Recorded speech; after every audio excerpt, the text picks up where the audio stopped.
सुप्रभात प्रिय विद्यार्थीगण। मैं हिंदी अध्यापक जंगीर सिंह आज कक्षा 12वीं के विद्यार्थियों को कविता नंबर 3 भाग क कविता के बहाने और कवि हैं इसके कुंवर नारायण जी पढ़ाने जा रहा हूँ। सबसे पहले देखिए कि कवि कुंवर नारायण का जन्म 19 सितंबर सन 1927 ईस्वी को उत्तर प्रदेश के फैजाबाद जिले में हुआ। प्रिय विद्यार्थीगण, हम इसका पद नंबर 1 पढ़ते हैं। पहले, कविता एक उड़ान है चिड़िया के बहाने, कविता की उड़ान भला चिड़िया क्या जाने, बाहर भीतर इस घर उस घर, कविता के पंख लगा उड़ने के माने, चिड़िया क्या जाने। प्रिय विद्यार्थीगण, देखिए इन पंक्तियों में कवि कुंवर नारायण जी कहते हैं कविता एक उड़ान है चिड़िया के बहाने। कहते हैं कि जिस प्रकार चिड़िया उड़ान भरती है उसी प्रकार कविता भी एक अपनी उड़ान भरती है। चिड़िया की तरह ही कविता उड़ती है। कविता की उड़ान भला चिड़िया क्या जाने, लेकिन इन दोनों में अंतर यह है कि जो चिड़िया उड़ान भरती है उसके लिए जो क्षेत्र है वो सीमित है। सीमित क्षेत्र में ही चिड़िया अपनी उड़ान भर सकती है, परंतु जो कविता की उड़ान है वो असीमित है। असीमित क्षेत्र में कविता अपनी उड़ान भर सकती है। कहने का मतलब ये है कि चिड़िया तो क्या है, निश्चित समय और निश्चित क्षेत्र में ही अपनी उड़ान भरती है, थक हार कर बैठ जाती है।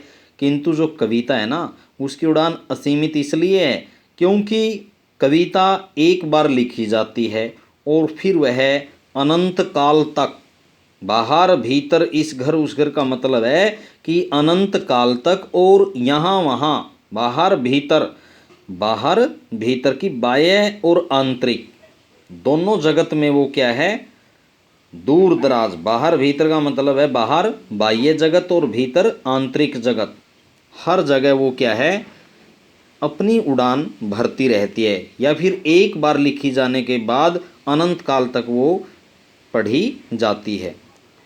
कविता के पंख लगा उड़ने के माने, चिड़िया क्या जाने। बाहर भीतर इस घर उस घर, कविता के पंख लगा उड़ने के माने, चिड़िया क्या जाने। और जिस प्रकार कविता अपने काल्पनिक, कविता रूपी जो काल्पनिक पंख है, कविता के पंख का मतलब है कि कल्पना रूपी पंख लगा करके कविता संसार के बाह्य और आंतरिक जगत में अपना प्रभाव बनाए रखती है, अपनी उड़ान भरती रहती है। कहने का मतलब एक बार लिखी जाने के बाद इसको क्या है, पीढ़ी दर पीढ़ी क्या है, पढ़ा जाता है। लेकिन जो कविता है,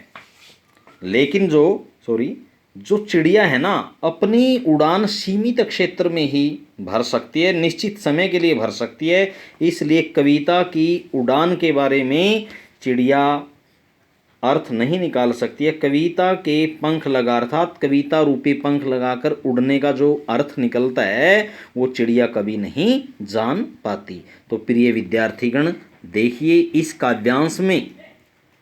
इस काव्यांश में क्या है, बाहर भीतर इस घर और उस घर में, बाहर भीतर में रह की आवृत्ति और घर घर में क्या है, इसमें भी घ और रह की आवृत्ति, इस और उसमें से की आवृत्ति के कारण अनुप्रास अलंकार है। और ऊपर से दूसरी पंक्ति में चिड़िया क्या जाने, या फिर पंक्ति नंबर लास्ट अंतिम पंक्ति में चिड़िया क्या जाने, प्रश्नालंकार, अनुप्रास अलंकार हो गया। प्रिय विद्यार्थीगण, प्रश्न अलंकार हो गया, अनुप्रास अलंकार हो गया और मुक्तक छंद है इसमें। और कविता के पंख, कविता रूपी पंख, रूपक अलंकार है कविता के पंख में। मुक्तक छंद, प्रसाद गुण, शांत रस, खड़ी बोली। और प्रिय विद्यार्थीगण, इस तरह से इसका क्या है, काव्य सौंदर्य हो जाता है। और अब चलते हैं हम पद नंबर 2 पर। कविता एक खिलना है फूलों के बहाने। कविता का खिलना भला फूल क्या जाने, बाहर भीतर इस घर उस घर, बिना मुरझाए महकने के माने फूल क्या जाने। इन पंक्तियों में कवि कुंवर नारायण जी कहते हैं कि कविता एक खिलना है फूलों के बहाने, कि कविता भी फूलों की तरह ही खिलती है, कि जिस प्रकार फूल खिलते हैं ठीक उसी प्रकार कविता भी अपने शब्दों के द्वारा, अपने शब्दों की सहायता से खिलती है, खेलती है। कविता का खिलना भला फूल क्या जाने, जिस प्रकार फूल खिलकर अपनी सुगंध को, अपनी खुशबू को पूरे वातावरण में बिखेर देता है, उसी प्रकार कविता भी खिलकर अपनी सुगंध को, अपनी खुशबू को बाहर और भीतर, कहने का मतलब बाह्य और आंतरिक जगत, हर जगह, इस घर उस घर, हर जगह अपनी सुगंध को, अपनी जो शब्द रूपी या अर्थ रूपी जो छवि है उसको वो बिखेर देती है, उसके प्रभाव को वो हर जगह फैला देती है। कविता का खिलना भला फूल क्या जाने, लेकिन जो कविता का खिलना है वो फूल, उसका जो अर्थ है खिलने का, कभी नहीं लगा पाते, क्योंकि जो फूल है वो तो निश्चित समय अर्थात सूर्योदय होते ही खिल जाता है और क्या नाम है, सूर्यास्त होने पर मुरझा जाता है। लेकिन जो कविता है वो एक बार लिखी जाने के बाद अनंत काल तक पढ़ी जाती है, कहने का मतलब उसका जो प्रभाव है अनंत काल तक बना रहता है, अर्थात वो बिना मुरझाए क्या है, महकती रहती है। तो बिना मुरझाए महकने के माने फूल क्या जाने, तो कहने का मतलब जो कविता है वो एक बार लिखने के बाद या लिखी जाने के बाद वो क्या है, सदियों तक या ये कहिए अनंत काल तक वो इसी तरह से बिना मुरझाए महकती रहती है, अपने प्रभाव को हर पीढ़ी दर पीढ़ी क्या है बनाए रखती है। हर आने वाली पीढ़ी उससे परिचित होती है, उससे प्रभावित होती है और उसको पढ़ कर के आनंदित होती है। लेकिन फूल ऐसा कभी नहीं कर सकता, क्योंकि फूल तो निश्चित समय और सीमा में ही अपनी जो सुगंध है वो बिखेर सकता है और निश्चित समय पर क्या है खिलता है और फिर बाद में क्या सूर्यास्त होने पर मुरझा जाता है। लेकिन कविता का जो प्रभाव है वो अनंत काल तक बना रहता है। इसलिए कविता के बिना मुरझाने खिलने का जो अर्थ है वो फूल कभी नहीं लगा पाता, अर्थात उसके बारे में फूल कभी नहीं जान पाता। प्रिय विद्यार्थीगण, इसका काव्य सौंदर्य इस तरह से बनेगा। वही बाहर भीतर में रह की आवृत्ति, रे व्यंजन की आवृत्ति, इस और उस में से व्यंजन की आवृत्ति, घर और घर में घ और रे व्यंजन की आवृत्ति होने के कारण अनुप्रास अलंकार है। ऊपर से दूसरी पंक्ति फूल क्या जाने और अंतिम पंक्ति फूल क्या जाने में प्रश्न अलंकार है। वही खड़ी बोली है, मुक्तक छंद है, प्रसाद गुण है, शांत रस है और इस तरह विद्यार्थीगण क्या है इसका काव्य सौंदर्य हो जाता है। और अब पद नंबर 3 करते हैं हम।